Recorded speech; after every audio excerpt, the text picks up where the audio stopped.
السلام عليكم. اليوم القصه ديالنا كتدور الاحداث ديالها على السعديه الهبيله.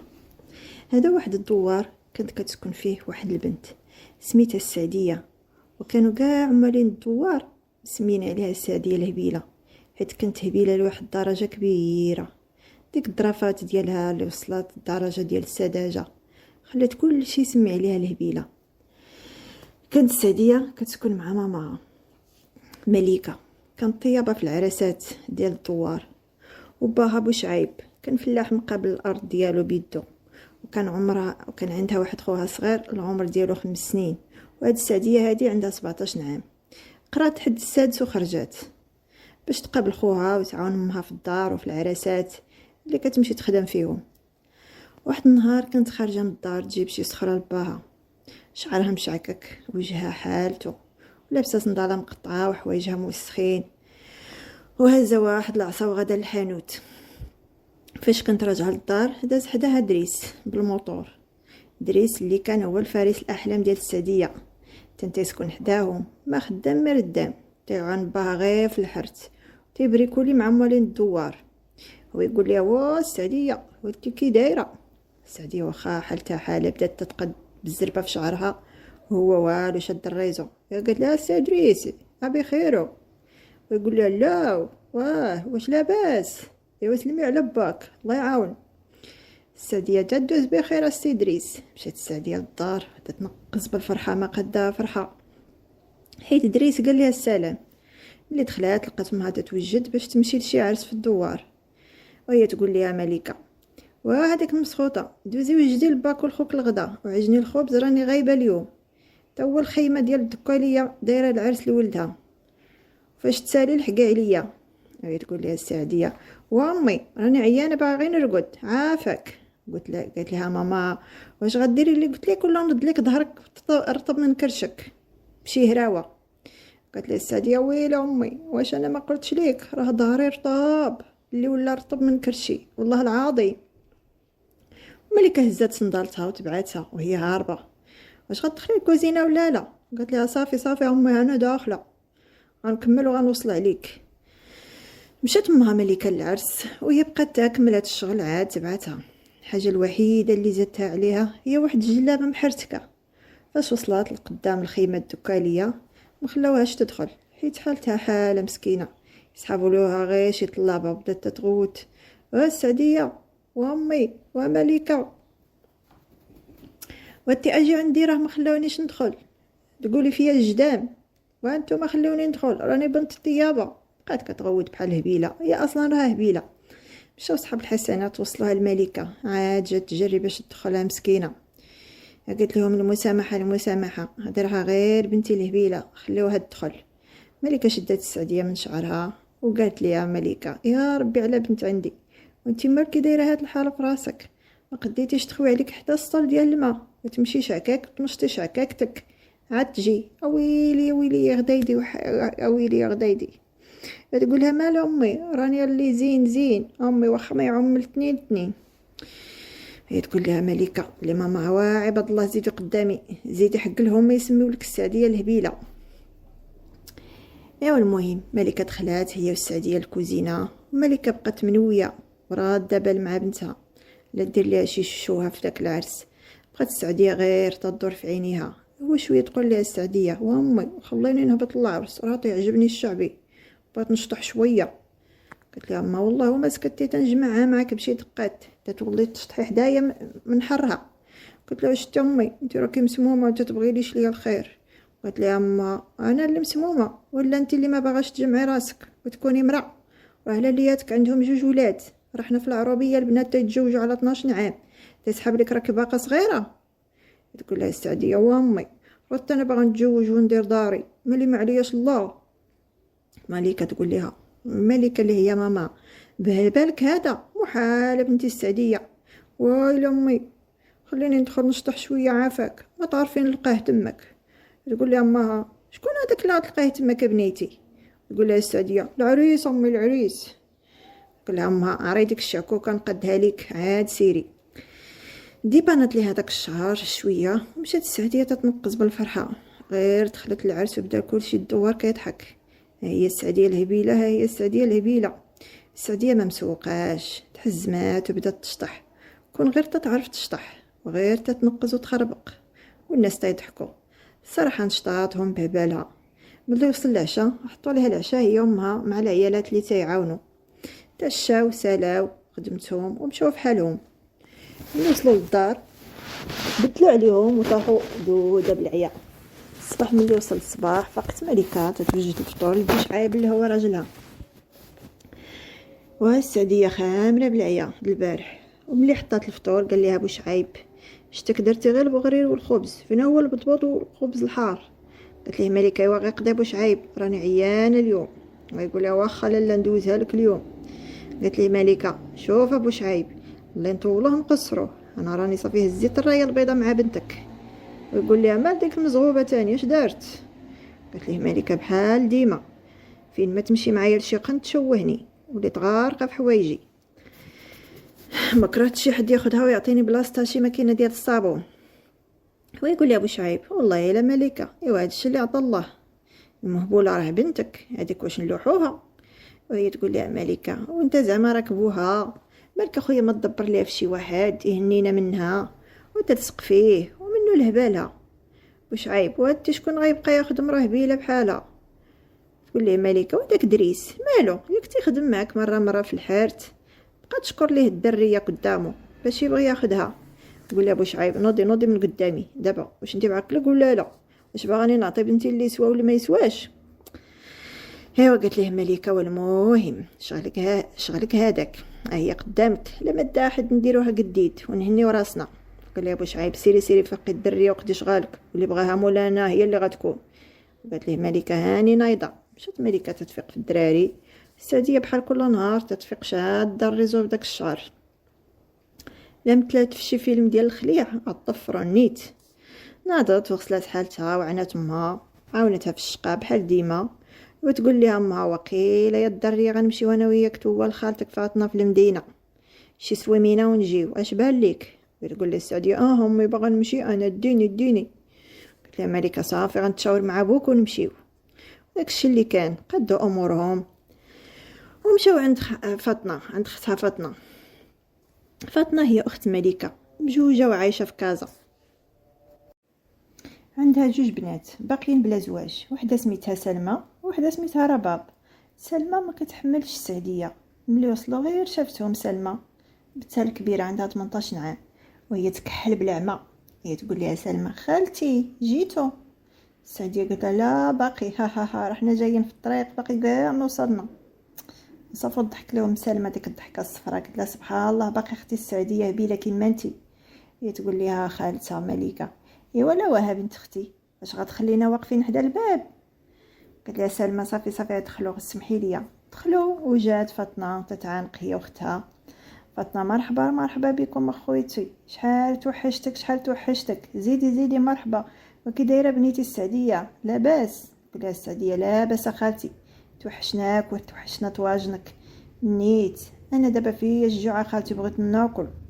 قالت لها فاطمه اييه بنيتي يجلسوا مرحبا. جات ليهم فاطمه ما ياكلوا وديك الهيشه ديال السعديه تاكل بواحد الهيفه بحال الا عمرها شافت النعمه.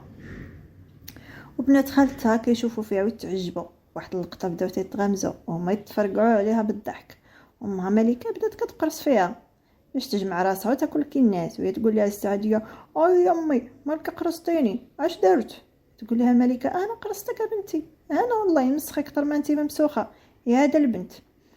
مهم كملوا الماكله وارتاحوا شويه من العيا ديال السفر. فاش ناضوا من النعاس دخلت عندهم رباب للبيت فين كانوا متكين. هي تقول لهم خالتي فقتوا ارتاحيتوا شويه؟ قلت لها خالتها ملكه ياه بنيتي شويه الحمد لله. السعديه ناضت مقلوبه بغات تخرج من البيت وهي تجرها امها ملكه واش انت باغا تفرقعي ليا مرارتي؟ واش باغا تخرجي هكا قدام الناس طيري منهم خلعه بشكاكتك شتي داك الراس عاد خرجي ولا نقطعوا لكم نخلي امك قرعه. قالت لها السعديه واخا امي. المهم ملي خرجت السعديه من البيت لقات خالتها كتعمر اتاي. سولتها السعديه قالت لها خالتي فين هما بناتك؟ فاطمه تقول لها راهم في بيتهم بنيتي غير دخلي عندهم ما تحشميش. دخلت السعديه وهي تلقى سلمى مكونيكتيه لكن السعديه ما غتفهمش شنو هو داك العجب. السعديه مشات دخلات راسها في بيسي وكطل، قالت لها شنو هذا خيتي سلمى؟ سلمى باغي غير تنز عليها حيت عرفتها هبيله. قالت لها هذا اختي واحد الصندوق عامر ببنادم نوريك.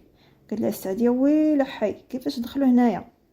يضحك عليها سلمى، قالت لها يا اختي غير السخط، كل ما تيسخط عليهم شي حد تيدخلوا هنايا تيبقاوش يخرجوا. السعديه نور قفرتها ديما مليكه كتسخط عليا قفرتها. قالت لها سلمى ايوا شتي خاص دابا خالتي ما تبقاش تسخط عليك، وهي كتفرشخ بالضحك على السعديه. المهم بقات سلمى شاده في السعديه، ومن بعد قالوا غيخرجوا شويه باش السعديه ما تسمعش من امها كلمات المسخوطه. ناضت لبسات واحد الكسوات تلبسها من العيد للعيد، ودهنت داك الراس بالزيت باش يلباد، ومشطاتو مزيان وجمعاتو. ملي كانوا خارجين قالت لها ملكه ايوا دابا وليتي بنادمه السعديه؟ قالت لها ها انا ميمتي راني وليت مرضيه معاك يا امي، ما تسختيش عليا. المهم خرجوا لواحد الجوطيه كبيره بقاو يدوروا تماك. ملكه والسعديه بقاو غير حالين فمها، اش منك يا بيجامات، اش منك يا حوايج، كلشي دوبخهم. السعديه ناري ما تشوفي الخير. تقول لها ملكه وياه بنيتي تبارك الله عطا الله الشراوط، خاص غير الفلوس. ويا سلمى ضحك عليهم قالت لهم لا عجبتك شي حاجه خالتي خذوها ماما غتخلصها. وهي تقول لها فاطمه اييه اخويتي غير خودي اللي بغيتو انا غنخلصو. قالت ليها ملكه لا واه اختي بلا ما نزيدو نثقلوا عليكم، الله يرحم الوالدين ها حنا تنشوفوا بعويناتنا. السعديه داخت وسطك الجوطيه مكرهاتش تديها كلها معاها. المهم بقات غاده وحاله فمها وهي توقف عند واحد من المواعن تتقول لها نار يمي شوفي المواعن كي دايرين.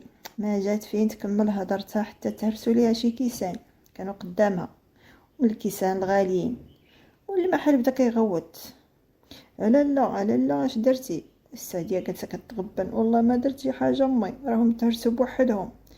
قالت لها ملكه ويلي يا امي انت واش انت ما عندكش العينين؟ المهم سيدي اسمح لينا خلينا لك الراحه. وقول لها زيدي قدامي. ولا لا انت واش تحب لك تدخل الحمام بحال الخروج؟ واش عرفتي هاد الكيسان شحال دايرين؟ جبدات ملكه 20 درهم. هاكا سيدي واسمح لينا. قال لها مول الحانوت واش انت كتضحكي عليا؟ راه الكيسان اللي عرستي تديروا 200 درهم. قالت لي ملكه شحال هي بالريال؟ قال لها هي 4000 ريال. ايوا ملكه تقول لها ويلي على 4000 ريال هي اللي تنكسب في راس مالي باش نركب العروبيه. ولا مول المحل وسربيني خلصيني ما سوقيش. داكشي المهم تجمعوا عليه الناس والغوات والصداع حتى نطق واحد الشاب قال لهم صافي يا سيدي انا غنخلص على هاد الناس. سلمى شفت في الشاب نظره اعجاب وهي تدخل. قالت لها الله لا يخطيك اخويا شكرا بزاف. الشاب ما دهاش فيها ودوا مع السعديه. قال لها هاد المره ردي البال اختي باش ما تطيحيش بحال هاد المواقف. قالت ليه السعديه وراكم ما باغينش تفهموا راه الكيسان شافوني وتهرسوا ما عرفت مالهم.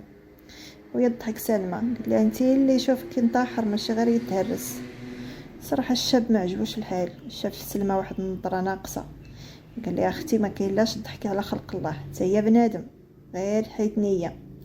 قالت لي سلمى لا غير كنضحك اخويا. ويقول لها مهم هكا اختي السعديه ها نمرتي لو وقعت لك شي حاجه هكا قوليها لي نجي نفكك. ايوا قالت ليه السعديه كيفاش دابا لا هرس لي كيسان نغوت عليك في هذا النيميرو؟ قال لها هاي بحال داكشي. المهم نخليكم دابا نمرتي عندكم الا احتاجيتوها الله يعاونكم. هادشي اللي قال حميد. الدري سميتو حميد. مشى حميد وسلمى غطرطق حيت ما عطاهاش وقت وداها غير في السعديه الهبيله. واللي مشاو للدار ولات باغا غير تلقى كيفاش تدير باش تاخذ النمره اللي عندها. السعديه عطاتها لامها تخبيها في البزدار. فملي ما وصلاتش للنمره قررت باش تخرج السعديه دير شي مصيبه باش تعيط ليه. وشوف اش قال راسها لسلمى. قالت سلمى للسعديه غنخرجك معايا اليوم. وهي السعديه مسكينه قالت لها واش بصح فين غنمشيو؟ قالت لها سلمى غنديك لدوري وصافي. السعديه قالت لها واخا نتشاور مع امي ونخرجوا. كتقول لها سلمى هي دابا سيري شاوريها. مشات السعديه شاورت امها ومليكه وخلاتها بشرط ما توصل حتى حاجه في الزنقه. وقالت لها السعديه واخا امي. المهم سلمى لبسات السعديه واحد الكسوه قديمه محرتكه عندها باش تبان بحال شي مسطيه. سلمى لبسات احسن ما عندها باش يبان الفرق كبير بينها وبين السعديه قدام حميد. المهم خرجوا داتها لواحد سوبر مارشي كبير والناس تيشوفوا فيها، وسلمى تتغمزهم زعما كتقول لهم غير واحد المشارده بغيت ندير فيها الخير وصافي. ملي دخلت السعديه داخت تتقول او اش هاد الشيء كله يا سلمى. وسلمى انتهزت الفرصه وقالت ليها سلمى عرفتي السعديه هاد الخير كله دايرينو للناس اللي ما بحالهمش باش ياكلوا ويشبعوا ويلبسوا. قالت لها السعديه اواه هي انا نقدر ناخذ كلشي هادشي بلا ما يهضر معايا حد. قالت لها سلمى اييه غير خدي اللي بغيتي. ايوا السعديه مشات بدات كتهز في الحوايج والصبابط كل حاجه عزلات منها وقالت ارا ندير لما شويه الماعن شي دقدقاتو شي هزاتو. المهم روناتها الثاني وحيدت حوايجها لحتهم ولبست جداد وغدا خارجه بلا حشمه بلا حياه. وهما يشدوها في الباب. قال لها العامل واختي ومالكي منين جايه؟ قالت لي السعديه وتا اللي منين جايه ويلي ماليش درت ليك جيت بحالي بحال الناس نديت قضيتي ياك تتفرقوا هاد الشيء. خدا من عندها السلعه كامله وقال لها الحوايج اللي لابسه تا هما خصهم يدوزوا قطعوا منهم التيكيتا ودوزوهم. وهما يقولوا لها بالماعن اللي هرستي عندك 1500 درهم. السعديه تتشاير تتقول راه سلمى قالت لي هادشي فابور وانتم مالكم تترجعوا في هضرتكم. وقال لها العامل بلا ما تفرعي راسي خلصتي والله نعيط للبوليس.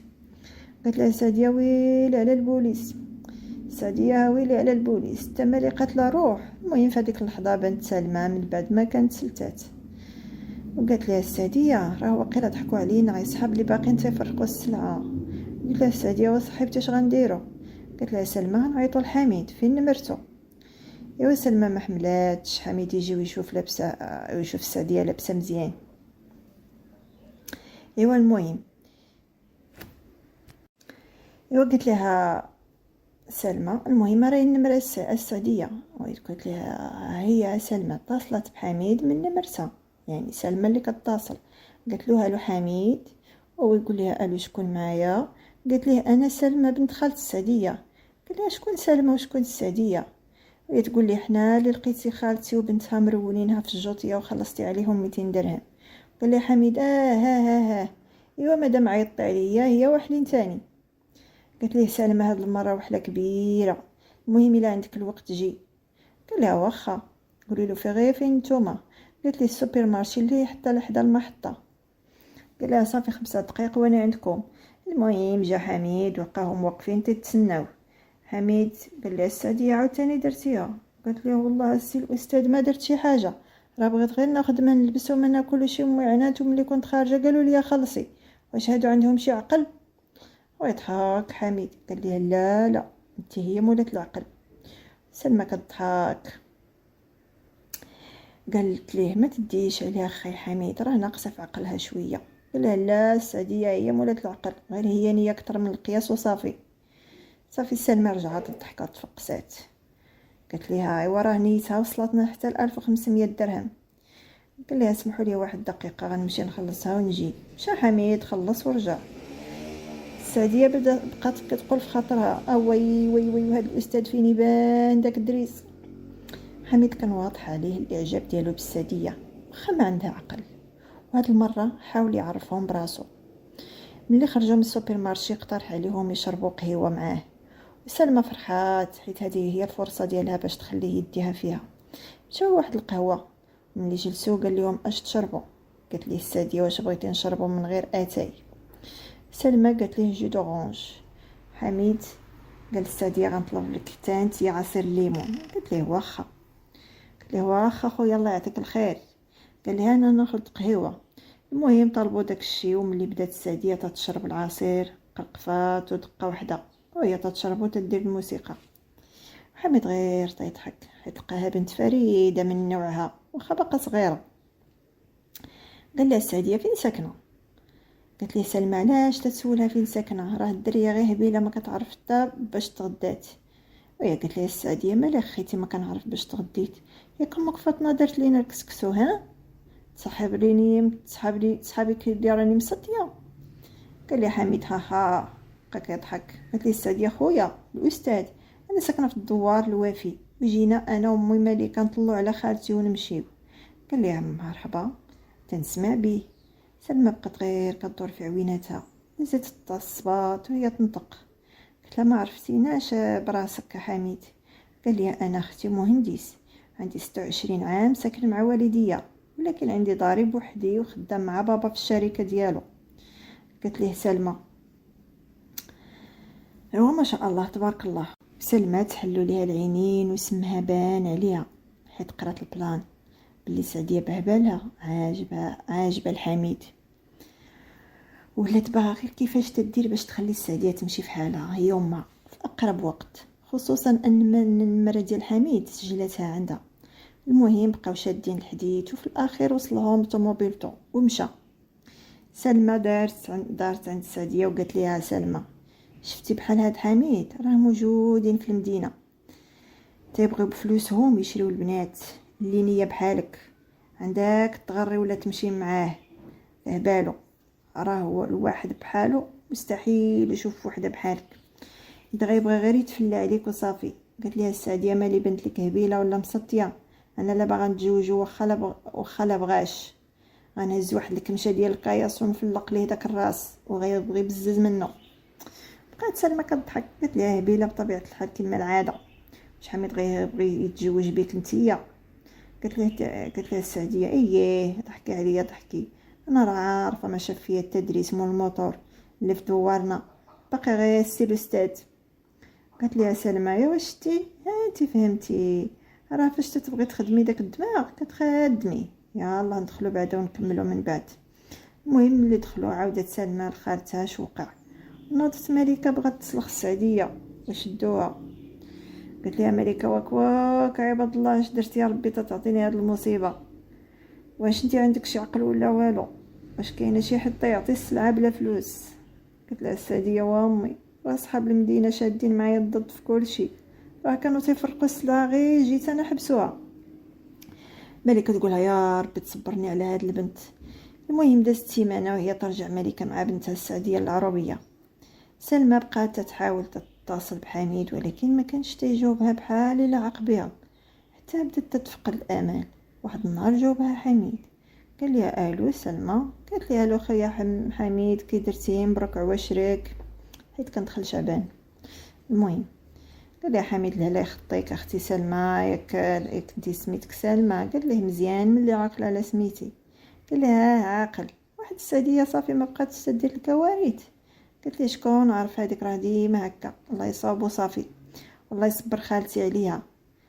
حميد قال لي ما كايناش حداك؟ قلت ليه لا راه مشاو بحالهم العربيه. قال لي ما عندكش شي نمره نعيط فيها؟ قلت ليه لا هي اصلا ما بغاتش تعطيه النمره وصافي، اصلا هما ما عندهمش مع البورطابل. قال لي حميد واخا اختي شكرا سمحي لي غنقطع، جاتني واحد الخدمه مع السلامه. ايوا المهم نكمل لكم. دازت واحد 15 يوم هكاك باش مشاو السعديه ومليكه العربيه. كانت السعديه خارجه كتسخر الحانوت وكيف ديما الشعر طالع للسما والحاله حاله، وهي توقف قدامها طوموبيله حميد، وهي السعديه واه السي الاستاذ هذا لاباسو. قال لها هادي انتي؟ ها ما عرفتكش السعديه؟ ياه انا السعديه السي حميد، انا هي السعديه. قال لها السعديه انت الدخل ديالك زوين، قلال الناس بحالك صافيين ونيتهم وحده، واخا الناس كيشوفوا هاد الهبال ولكن انا تنشوفو النقا. قالت لي السعديه واخا ما فهمتكش ولكن انا راه ما هبيلاش، راه غير هما اللي مسطين. وقال لها المهم انا جيت على ودك هنا، جيت على ود واحد الحاجه ما خصكش تهملي راسك حتى لهاد الدرجه، ولكن هادشي غنعالجوه من بعد. قال لها فين باك؟ قالت ليه راه في الخيمه خليته توا البهايم. قال لي حميد واخا تديني عنده؟ قالت لي السعديه واخا يلا نمشيو. ركبوا في طوموبيل حميد ومشاو في واحد البيستا حتى وصلوا للدار. حميد بقى يشوف الواقع اللي ساكنه فيه السعديه. المهم عيطات السعديه على باها، وابا تعال تشوف. ويقول لي ابو شعيب اش كاين يا ديك الزغوبيه؟ شاف حميد قال لي السلام سيدي كاين ما نقضيو؟ قال لي حميد انا حميد جاي من المدينه بغيت نهضر معاك. قال لي بوشعيب ياه سيد مرحبا، قبل علينا راه الحاله ضعيفه. قال لي حميد نتوما اللي قبلوا عليا وسمحوا لي على هاد الدخله. قالت ليه ملكه السي حميد مرحبا مرحبا بك. وقال لها بوشعيب سيري ديري وبنتك وجدوا للراجل كاس ديال اتاي. مشات ملكه والسعديه الكوزينه. قالت لها ملكه لبنتها الله يا ميمتي ياك قلت لك هذيك السقعه هبالك غيخرج علينا. قالت لها السعديه اش درت لك امي؟ قالت لها ودي الراجل جاي يدي فلوس ولا خلص عليك يا الهبيله. قالت لها السعديه يا ويلي يا امي ناري قفرتها اليوم باغي يقرضني منين غنجيبو ليه فلوسو. قالت لها غير سكتي وصافي ديري اتاي انا نعجن مسمن دغيا. المهم منين نكملوا داو اتاي للراجل لقاوه تيقول بوشعيب انا دابا عاودت لك كلشي عليا وهادشي قلتو ليك باش تقبل تزوجني بنتك كنواعدك يا عمي غنتهلا فيها بحالاش. بوشعيب من فرحته ما خلاه حتى يكمل الهضره داخل ما عرف ما يدير. السعديه حشماته هربات وقال لها حتى تلقي شي صغريته يا ملكه وفين نلقى بحالك السي المهندس. قال له حميد اللي على خطك عمي فعلا خطبها من عند باها بوحدو وملي قالها لدارهم ما بغاوش ليه بقاو يغوتوا عليه ويقولوا ليه واخا يكونوا البنات تقطعوا من الدنيا تاخد وحده بحال هادي لا زين لا ثقافه لا نسب يشرف لا والو. قال لي حميد انا اللي غنتزوج ماشي نتوما وانا باغيها بنت العروبيه ما خدامه ما والو والزين زين الفعايل هاد البنت عجبتني حيت نيه وحده. المهم بقى معاهم تقنعهم قالوا ليه عوم في بحرك معاها انت تعرف ومشاو يخطبوها ليه. السعديه هاد المره كانت تبان مرا ديال بصح بالقفطان ومصيبه الشعر ودايره الكحل شويه المكياج بانت ما بيهاش واخا ماما حميد ما كانتش حاملها. المهم داز داك النهار ما عرضوا على حد حتى العرس قالوا عاد نعرضوا الناس وملي داروا العقد بداو يوجدوا العرس وتماك عرضوا على الناس وعلى فاطمه وبناتها. وكانت صدمه ديال سلمى كبيره ملي عرفت العريس هو حميد. فاش سمعت السعديه تزوجات وبقى ليها غير العرس سحب ليها شي واحد من الدوار تصدمتها امها بلي حميد هو اللي خطبها. ما زادت حتى كلمه ودخلت لبيتها وبقات كتبكي. ما فهمتش علاش السعديه بدات الليله زين لا عقل ياخذها واحد بحال حميد. كانت الغيره ديال سلمى كبيره بزاف ولكن ما بيدها ما دير صافي الناس تجوجوا. الحاجه الوحيده اللي قالت ليها انها ما غتحضرش العرس باش ما تزيدش تفقس. وصل وقت العرس السعديه ما قدها فرحه ما متيقاش انها دات حميد وكاع البنات والعيالات اللي كانوا تيضحكوا على هبالها تفقسوا حيت هبالها هو اللي جذب ليها حميد. المهم داز العرس مزيان ما زبلاتهاش صراحه في عرسها امها بقات حاضياها لتكحلها. الساعه كلشي داز مزيان مشات مع راجلها بالبكا واخا ما كانش مسخاتش بالدوار وبامها حتى ملكه واخا تفكات مسخاتش بها وبكات على فراقها. المهم دخلت السعديه لدار راجلها وهي تحلف امها. السعديه واش هذه هي الدار؟ قال لي حميد اييه حبيبه هذه هي دارنا انا وياك. قال لي واش عجباتك؟ قالت لها الا ما عجباتكش قال لها الا ما عجباتكش شي حاجه نبدلوها. قالت لي السعديه ويلي على ما تعجبنيش هذه راه قصر ماشي دار. قال لها واخا لا مرحبا بك في القصر ديالك. المهم دوزوا الليله الاولى بحال كاع العرسان والصباح جاو دار السعديه ودار حميد جابوا الفطور. داز نهار بخير فرحوا الناس ونشطوا. بقات السعديه سيمانه دايخه ديك الدار ما عرفاتش باش تبدا. قالت له لا هادشي ماشي بحال خيمتنا هادشي قاسح عليا هاويلي. شفت الفران ديال الضو شي اجهزه كهربائيه وتقول لي هادشي شنو هو فهمت والو في داكشي. حلت الثلاجه حتى هي ما عرفتش داكشي اللي فيها. المهم بقات دايخه حتى جا حميد من خدمه بقاها جالسه كتبكي وما دارت لا غدا لا والو. سولها حميد قال لها السعديه مالك؟ قالت لي شوف حميد انا عارفه راسي عروبيه ومكلخه كذا ما تقوليش على راسك هكا. هي قالت لي راني دخت والله ما عرفتش باش نبدا انا ما ولفتش هادشي في دارنا. قال لها هي ما درتي غدا زعما راني مقدي كلشي. قالت لي حنا كنا كنصبوا على العواد وهنا ما عرفت ما ندير. قال لها واخا لا اليوم غنجيبوا الغدا من برا ولكن غدا غنصيفط لك واحد البنت اللي هي بنت خالتي غادي تعلمك كلشي شهر واحد غتولي طياره. قالت لي السعوديه واخا حميد.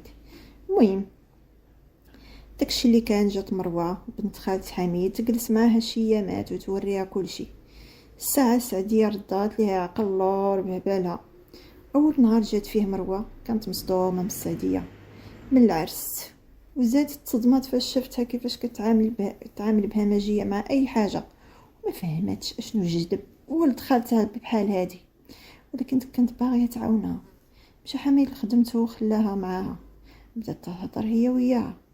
قالت ليها مروه: السعديه اختي، خاصك تعرفي بلي دابا حياتك تبدلت 180. انتي دابا راكي مرا مزوجه، وماشي اي واحد، راكي مجوجه من السي حميد المهندس.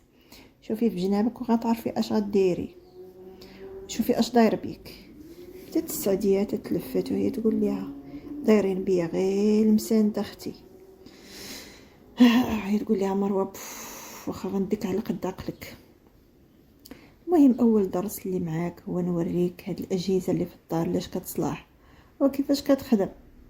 قالت لها السعديه: شوفي انا راه واخا هكاك راه راسي خفيف، تقولي الحاجه غير مره واحده معايا، غير سيري على الله. المهم بقات مروه تتعلم فيها وتتفهمها بلغتها نهار كامل وهي معاها. الحمد لله فهمت شويه وكانت باينه بلي مع الوقت غتفهم مزيان. وملي كملوا من هذا الشيء قالت لها: غدا ان شاء الله غنعلمك حوايج اخرين. السعديه فرحات وقالت لها: واخا اختي.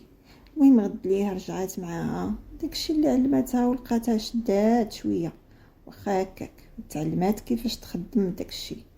وبدات معاها في طريقه اللبس. قالت ليها: اول حاجه غنخرجوا نتقضاو حوايج ليك يجيو معاك، ومن بعد غنوريك كيفاش تهلاي في راسك، وفي الاخير غنعلمك الطريقه ديال الهضره والمشيه.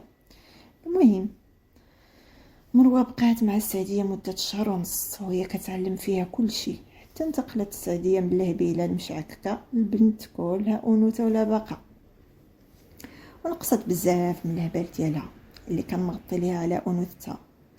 السعديه بدات تستوعب المكانه اللي ولات فيها، حيت ولات تبغي راجلها حميد. حاولات تبدل على ودو، واخا هكاك ديك السذاجه ديالها ما تبدلاتش، حيت هكاك خلقها الله، ولكن على الاقل قادت حالتها. حاولت تكون المراه اللي تيحلم بها حميد. فرح بزاف حيت السعديه تبدلات هكاك، وقرر انه يعرض عليها العشاء على برا. ومنها يشوف التغيير الكبير اللي تغيرته. مشاو للمطعم راقي باش يتعشاو. السعديه ارتبكات بزاف حيت ما مولفاش هاد الجو، واول ما جلسات بان الارتباك ديالها، حيت بالقفقافه اللي فيها بقلبات الكيسان والطباس اللي كانوا قدامها. تماك خرجت ليها الشخصيه ديال السعديه بنت العروبيه، وبدات كتغوت: هناري ميمتي، هناري اسمح لي يا خوي، تدوي مع الكارسون. وبدات تتجمع في الزاج هو تيقول ليها: ما كاين باس لالا، لا غير جلسي، وهي تتحلف وتعاود: لا والو، انا اللي هرسهم وغنجمعهم. والحميد طلع له الدم وما شعرش براسو حتى بدا كيغوت حميد: وصافي مالك ما كتسمعيش، خلي الناس يديروا خدمتهم ولا يصحاب لك راسك في الدوار. الناس اللي جالسين في المطعم بداو كلهم كيضحكوا ويقولوا داكشي اللي قلنا، ويقولوا داكشي اللي قلنا، هاد الاشكال غتكون جايه غير من العربيه. حميد مرضاش، حط فلوس وجرها وخرجوا. السعديه اول مره في حياتها غتحس بالاحراج وتحس بلي تجرحات. ركبت في الطوموبيل وما بقات بتا كلمه، ولكن دموعها ما تحبسوش. وقالت السعديه: من الاول كنت عارفه بلي حنا ماشي لبعضياتنا، ولاني قلت ما تعرفي الهبيله تكون الدنيا بغات تضحك لك، وهاد ولد الناس يكون قابلك وبهبالك، ولاني ما كاين باس. قال لي حميد: ما فهمتش علاش تديري ليه هكا، واش انا عدوك؟ انا ما باغي منك والو من غير تكوني عايشه مزيان وفي مستوى زوين. عيشت العربيه نسيها عليك، كوني بحال هاد العيالات اللي تيعرفوا الكل شيء. اش فايتينك؟ قالت لي حميد: بغيت نعس. قال لها: حنا غاديين للدار.